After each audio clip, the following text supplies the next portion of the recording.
আজকে বাইরে গিয়ে মাথাটা এত পরিমাণে নষ্ট হয়ে গিয়েছিল। আর মাথাটা কেন এত নষ্ট হয়েছিল তোমাদের সাথে সেটাও শেয়ার করব। তো আজকে আমরা চলে গিয়েছিলাম মিরপুর 12-তে সানসেট বিংসে। এই রেস্টুরেন্টটা খুবই সুন্দর একটা রেস্টুরেন্ট। তো ভাবলাম যেহেতু খুবই সুন্দর একটা রেস্টুরেন্ট তাহলে চলে যাই এখানে। যেহেতু এখানের পরিবেশটা এত সুন্দর, তো বাচ্চা কাচ্চা নিয়ে আসলে এখানে গিয়ে খুব বেশি একটা ভালো লাগবে। আর এখানে খুব সুন্দর সুন্দর ছবি দেন ভিডিও করা যাবে, এর জন্যই আসলে যাওয়া। তো যাওয়ার পরে যেটা হলো সেটা হলো এখানে আজকে এত পরিমাণ মানুষের ভিড় ছিল কি বলবো। কোনো একটা ভালো একটা স্পেস করে দাঁড়িয়ে ছবি তুলতে পারিনি, ভিডিও করতে পারিনি, মানে এত মানুষের ভিড় ছিল আসলে। তো যাই হোক, তো আমরা কিন্তু এখানে চলে আসছি। জায়গাটা কিন্তু অনেক বেশি সুন্দর ছিল। এটা হলো রেস্টুরেন্টের মধ্যে। তো রেস্টুরেন্টের মধ্যেও কোনো রকমই ফাঁকা ছিল না যে আমরা যেই সুন্দর করে বসে খাওয়া দাওয়া করব, ওরকম কোনো স্পেসই ছিল না। তো আমাদের অনেকক্ষণ লাইনে দাঁড়িয়ে থাকতে হয়েছিল, প্রায় আধা ঘন্টারও বেশি সময় লাইনে দাঁড়িয়ে থাকতে হয়েছিল রেস্টুরেন্টের মধ্যের সিটগুলা পাওয়ার জন্য। বাইরে কিন্তু সিট ছিল, বাট বাইরে একটু রোদ ছিল বিধায় আমরা আসলে বসতে পারিনি। আর বাইরে অনেক বেশি মানুষ ছিল। যাই হোক, বাচ্চা কাচ্চা নিয়ে বাইরে বসা খুবই কষ্টকর। তো এর জন্য আমরা চলে গিয়েছিলাম রেস্টুরেন্টের মধ্যে। তো অনেকক্ষণ দাঁড়িয়ে থাকার পরে কিন্তু আমরা বসতে পেরেছিলাম, সিট পেয়েছিলাম, দেন আমরা খাবার অর্ডার করেছি। যাই হোক, এইদিকে টুকি পাখিটার একটু একটু করে ভিডিও নিচ্ছি, মানে যতটুকু আর কি সময় পাচ্ছি, কারণ এত মানুষ ছিল আসলে এত মানুষের ভিতরে ভিডিও করতেও ভালো লাগতেছিল না। আর এটা ছিল রেস্টুরেন্টের মধ্যে জায়গাটা কিন্তু খুবই সুন্দর, আমার অনেক বেশি ভালো লেগেছিল।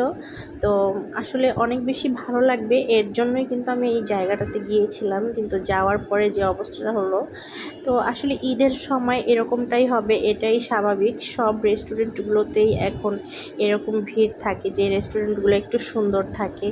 আর এই যে এখান থেকে বাইরের ভিউটা এত সুন্দর দেখা যাচ্ছে। এটা ছিল 11 তলা একটা বিল্ডিংয়ের উপরে। তো 11 তলা থেকে আমি বাইরের ভিউটা নিচ্ছিলাম, মনে হচ্ছিল পুরো ঢাকা শহরটাই দেখা যাচ্ছে, এরকম একটা সৌন্দর্য লাগতেছিল। যাই হোক, আমরা ওয়েট করতেছিলাম আমাদের খাবারের জন্য। খাবার অর্ডার করার পরেও আমাদের কি বলবো, আধা ঘন্টারও বেশি লেগেছিল। আমরা তো আধা ঘন্টা দাঁড়িয়েছিলাম, তারপরে আধা ঘন্টার বেশি আবার খাবার অর্ডার দিয়ে ওয়েট করতে হয়েছিল। আর আমার পুচু পাখিটা তো অনেক বেশি ডিস্টার্ব করতেছিল। ওর বাবা যদি না থাকতো আমার বড় মেয়ের আসলে খবর হয়ে যেত। যাই হোক, ওর বাবা ওকে খুব সুন্দরভাবে হ্যান্ডেল করতে পারে, আমরা আসলে দুইজন আর একজনও পাই না ওর বাবা ছাড়া। তো এই তো আমাদের খাবার দাবার কিন্তু এখন চলে আসবে, অলরেডি চলে আসছে আমাদের খাবার দাবার।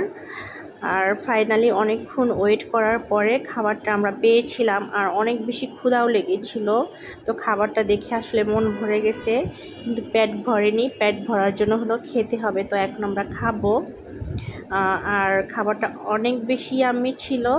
আর এখানে খাবারগুলো একটু বেশ এক্সপেন্সিভ, মানে নর্মাল যে কোনো রেস্টুরেন্টের থেকে অনেক বেশি এক্সপেন্সিভ আমার কাছে মনে হয়েছে। তারপরও খাবারটা খুব বেস্ট হয়েছিল আমার কাছে।